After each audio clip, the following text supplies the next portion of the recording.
রথযাত্রা হলো সনাতনী ধর্মাবলম্বীদের সবথেকে বড় উৎসব। আর এই উৎসব সবথেকে বৃহত্তম হয় পুরীধামে। তোমরা কি জানো যে পৃথিবীর মধ্যে তৃতীয় বৃহত্তম রথযাত্রা কিন্তু দক্ষিণ দিনাজপুরেই হয়ে থাকে, অর্থাৎ তপন শ্রী শ্রী রাধা গোবিন্দ মন্দিরে। আর এখানে একটা অবাক করা বিষয় হলো, একদিনে প্রায় 20 লক্ষ জন ভক্তবিন্দুর জন্য কিন্তু প্রসাদ তৈরি করা হয় এই মন্দিরে।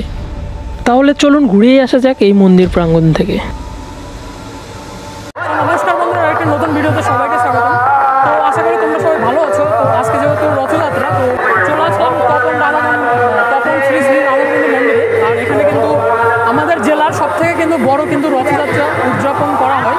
তো এর আগে কালকে আমি ভিডিও দিয়েছিলাম যে প্রস্তুতিটা, আজকে কিন্তু দেখাবো যে মন্দির চত্বরে কতটা পরিমাণ ভিড় রয়েছে।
মন্দিরের সামনে থেকে রথগুলোকে বার করা হচ্ছে, আর ঠিক নিয়ে যাওয়া হবে তপনের ওই সাইডে, অর্থাৎ চৌরঙ্গির ওই দিক দিয়ে কিন্তু নিয়ে যাওয়া হবে। আর প্রত্যেকটা রথকে কিন্তু এক একটা করে মানে টাইম লাগবে আর কি। প্রত্যেকটা রথ একটা যাবে, তারপরে আরেকটা বার করবে, আরেকটা যাবে, আরেকটা বার করবে, এরকম করে কিন্তু মোটামুটি ভালোই টাইম লাগবে। তো সেই ভিডিওটি আমি তোমাদের সঙ্গে শেয়ার করব।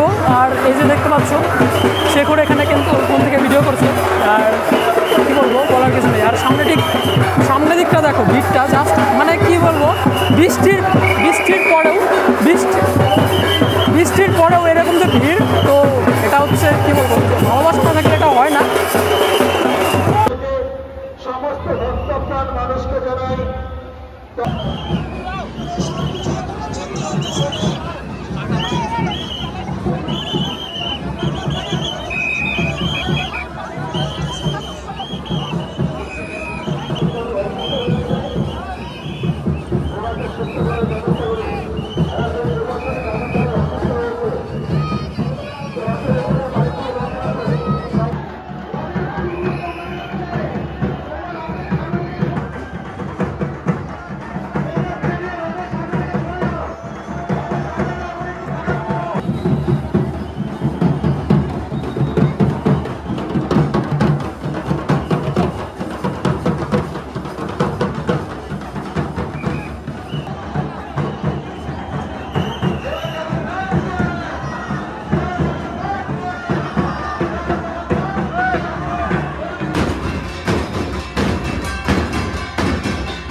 এখানে জায়গাটা কিন্তু একদমই ছোট,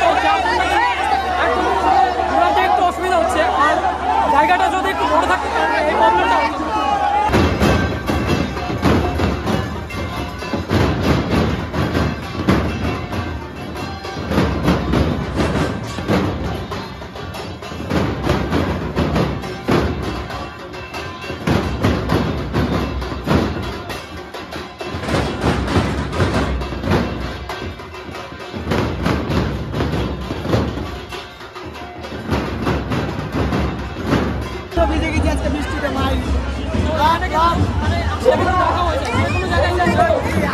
আমার একদম দেখা হবেই হবে।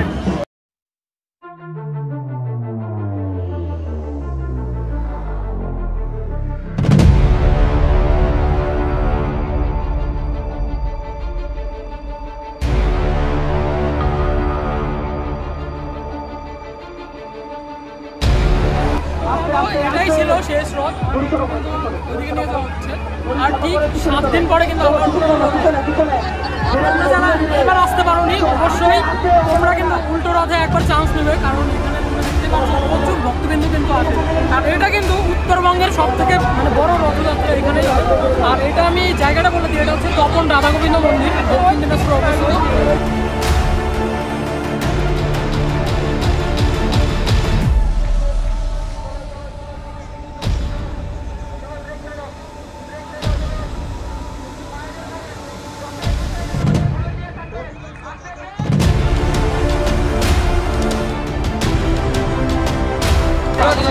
এটা কিন্তু শেষ ছিল। আর আজকের ভিডিওটা এই পর্যন্ত থাক। যেহেতু ভিডিও ভালো লাগছে না, অবশ্যই তোমরা যারা আসলে এবার দেখা হবে।